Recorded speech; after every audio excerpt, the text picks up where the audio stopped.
You're lying in bed on a random Tuesday night. The room is completely dark, except for the harsh, cold glare of your phone screen lighting up your tired face.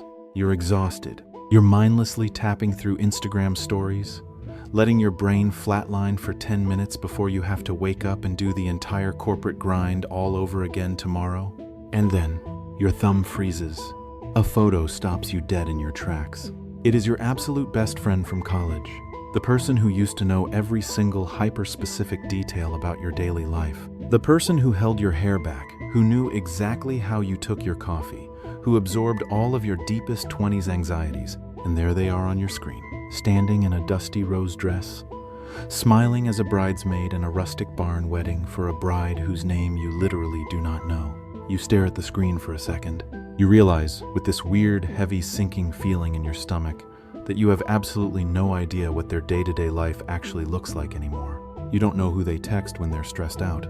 You don't know if they still hate their boss. You don't know the inside jokes they are laughing at in this photo. Someone who used to have a front row seat to your entire existence is now just a tiny, two-dimensional avatar living on your phone. And yet, you still open the reply box. You type out a little fire icon or a red heart, and you hit send.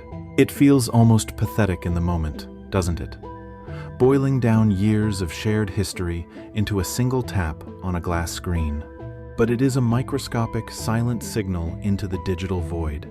You do it just to let the ghost of your past friendship know that even though you are strangers now, you are still cheering for them from the sidelines. Have you ever felt that weird, hollow pang in your chest when you see an Instagram story friend living a totally different life? If your chest just tightened because you know exactly the friend I am talking about, let me know in the comments. Tell me if you have one of these friends, because I promise you, you are not the only one walking around with this invisible grief. Welcome back to Paperweight Thoughts. I'm here to help you navigate the messy, unglamorous parts of adulting. Today, we are talking about a very specific, very quiet kind of heartbreak. Let's be radically honest for a second. When we experience this silent drift with a former best friend, our immediate knee-jerk reaction is almost always immense, crushing guilt. As chronic people-pleasers, our inner monologue turns incredibly toxic. You stare at the ceiling and think, did I do something wrong? Am I just a fundamentally bad, selfish friend because I didn't reach out for 6 months? We obsess over it. We assume we are the villain in their story, and we tell ourselves that because the friendship didn't stay exactly the same, we somehow failed. If your stomach drops just hearing that, I completely get it. But here is the psychological reality. We are culturally conditioned to believe that relationships only end through explosive, dramatic blowouts. Someone betrayed you. Someone crossed a massive boundary. We understand the mechanics of a toxic breakup, but we have absolutely zero emotional framework for the quiet, slow-motion decay of simply outgrowing another human being. So, because we don't understand it, we internalize it. We turn a completely natural shifting of life stages into a personal character flaw. But here is the harsh, incredibly liberating truth I want you to hear tonight. You are not a bad person because your social circle is changing. The guilt you are carrying is a trap, and it is time we finally dismantle it.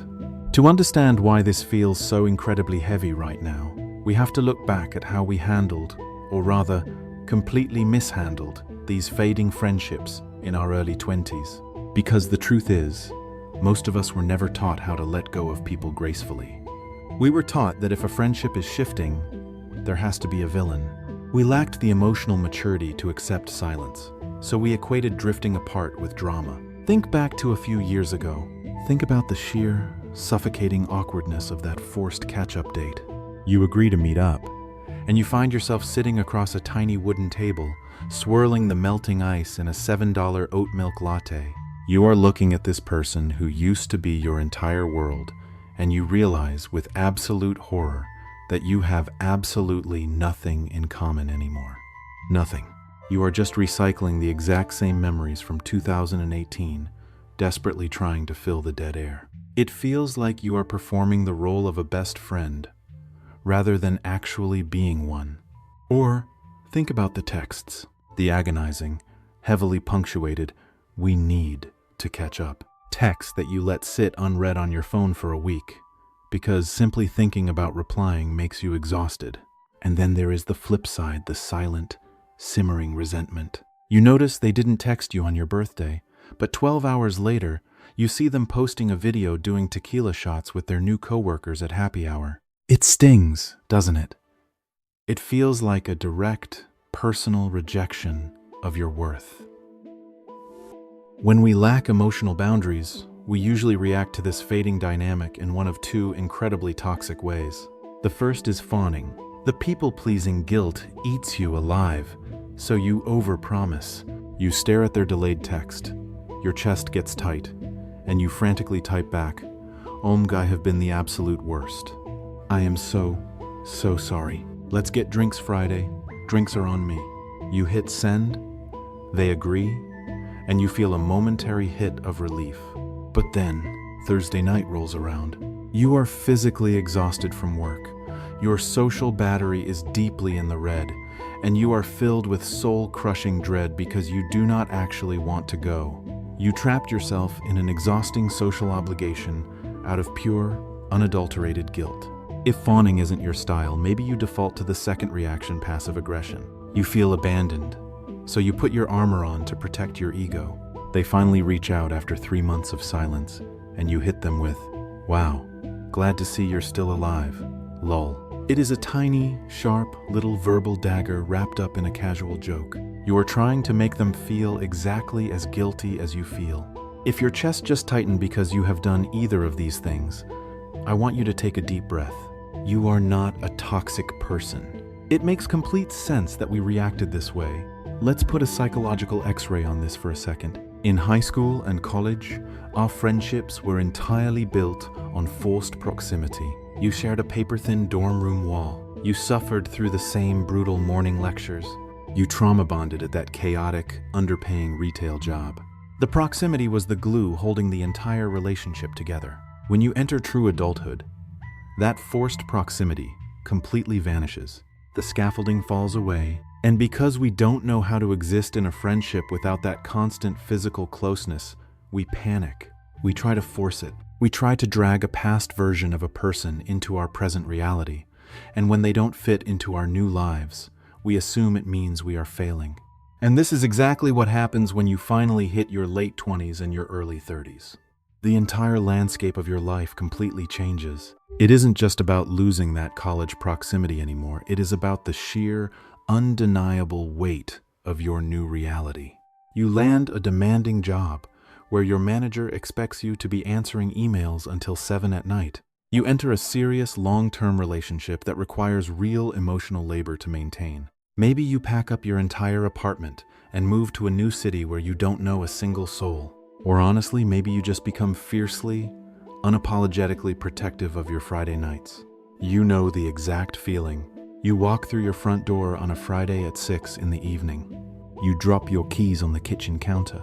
You kick off your shoes, and the absolute last thing on earth you want to do is put hard pants back on and go shout over loud music at a crowded bar. You just want to order takeout and melt into your couch. You realize, maybe for the first time in your life, that your mental bandwidth is finite. Your social battery isn't just low, it is blinking red, practically begging for a charger. Usually, this is exactly where the toxic inner monologue creeps back in to ruin your peace. You sit on your couch. You look at a check-in text from an old friend, and you immediately judge yourself. You think you are becoming cold, or lazy, or selfish. You swallow this heavy, familiar guilt because you no longer have the energy to maintain the 15 different thriving friendships you juggled when you were 22. You tell yourself that your lack of energy is a personal failure. But let's strip the emotion out of this for a second and look at the psychological X-ray of what is actually happening in your brain. You are not failing. You are simply running up against your own biological limits. In psychology, there is a concept known as Dunbar's number. It is the scientifically researched cognitive limit to the number of people with whom a human being can maintain stable, meaningful social relationships. Your brain No matter how empathetic you are, no matter how much you deeply love your people, simply does not have the processing power to maintain 30 best friends. The science shows that we only have the true emotional capacity, the psychological bandwidth, for a maximum of 5 deep, intimate connections at any given time. 5. That is your partner, a family member, and a couple of best friends. That is your absolute limit for the people whose daily crises you can actively carry without burning yourself out. So, as you transition through these massive, exhausting adult life stages, your social circle has to naturally prune itself. It has to. It is shedding the branches not out of malice, but to make room for the reality you are actually living right now. If your shoulders just dropped hearing that, I want you to hold on to this truth.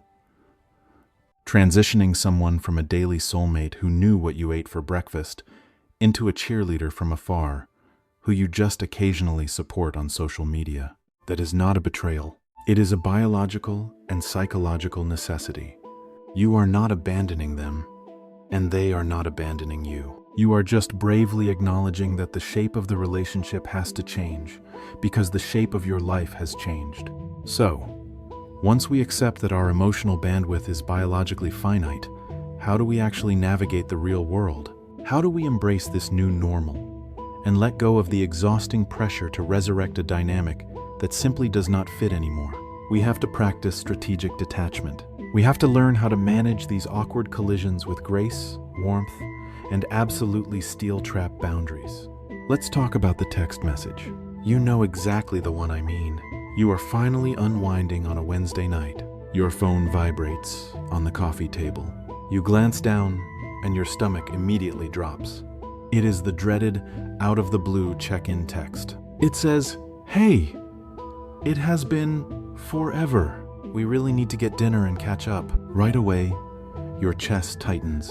The power dynamic shifts. They threw the social ball into your court, and now you feel entirely responsible for keeping the game alive. Because you fear conflict, and because you absolutely hate feeling like a bad friend, your people-pleasing default takes the wheel. Usually, out of sheer panic, we say something like, "I know, I am the worst friend ever. I miss you so much. Let's do next Tuesday." You hit send, and instantly, a dark cloud settles over your entire week. You spend the next 6 days silently dreading Tuesday, trying to figure out a polite excuse to cancel, entirely fueled by resentment because you agreed to a $70 dinner you do not have the energy to attend. We have to stop doing this. We have to stop apologizing for our boundaries to keep the peace. Instead, when you get that text, take a deep breath, let the initial guilt wash over you, and try saying this: "It is so incredibly good to hear from you. I am completely underwater with work and life right now, and I am not making any social plans. But I loved seeing your recent trip to Colorado on Instagram. I hope you are doing so well." Pause and look at what you just did. Why does this specific phrasing work? It works because it is deeply validating and incredibly warm, but it firmly shuts the door on a physical meetup. You did not say sorry. You did not make an empty promise. You are protecting your peace while still sending genuine love. But what happens when you cannot hide behind a screen?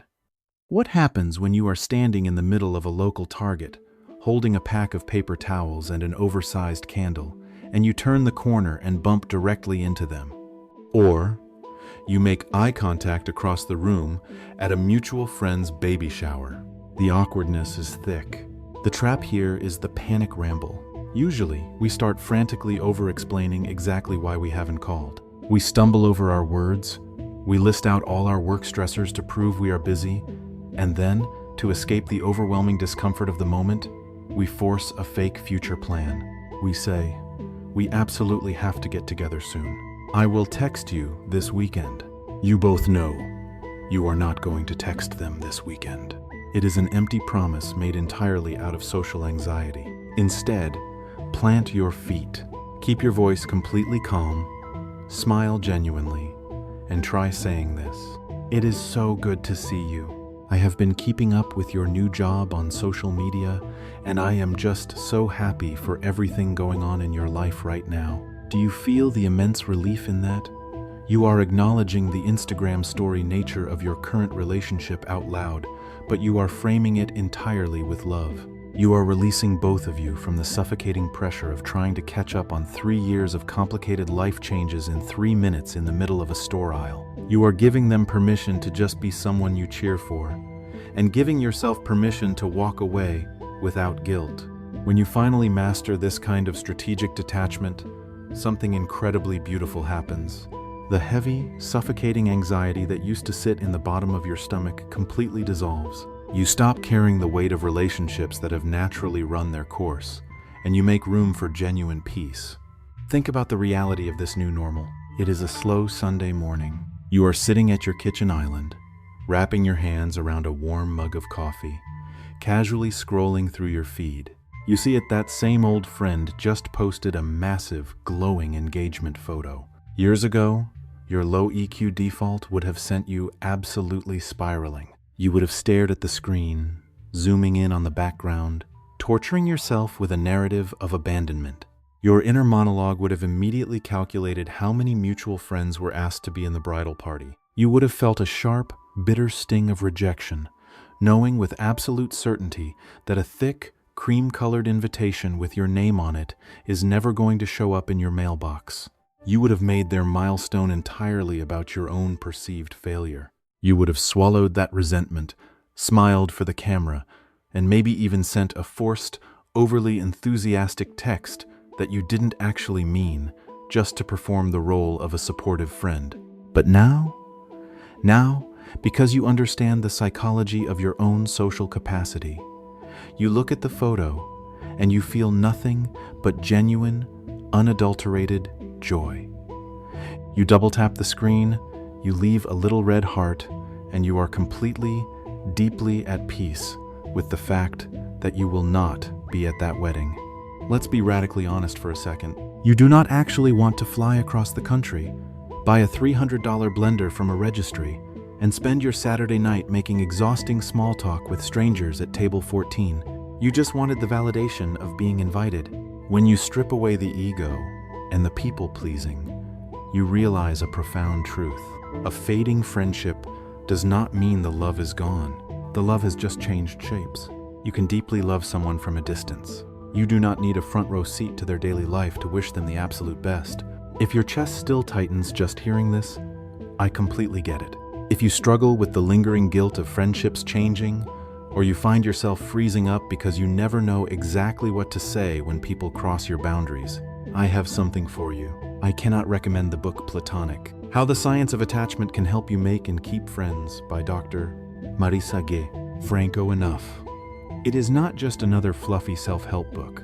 It is the ultimate survival toolkit for mastering adult friendship dynamics without sacrificing your own peace. It breaks down the exact science of why we attach to people and how to let them go gracefully. I have put a link in the description. Check it out. It will completely change how you view your social circle. You are not a bad person for choosing your peace. Remember, it is okay to just be an Instagram story friend. Some people are meant to be a chapter, not the whole book. I'm your host, Thon Trung, and I'm here to help you get a little stronger every day. Subscribe if you want to figure this messy life out together. Take care of yourself, and I'll see you in the next one.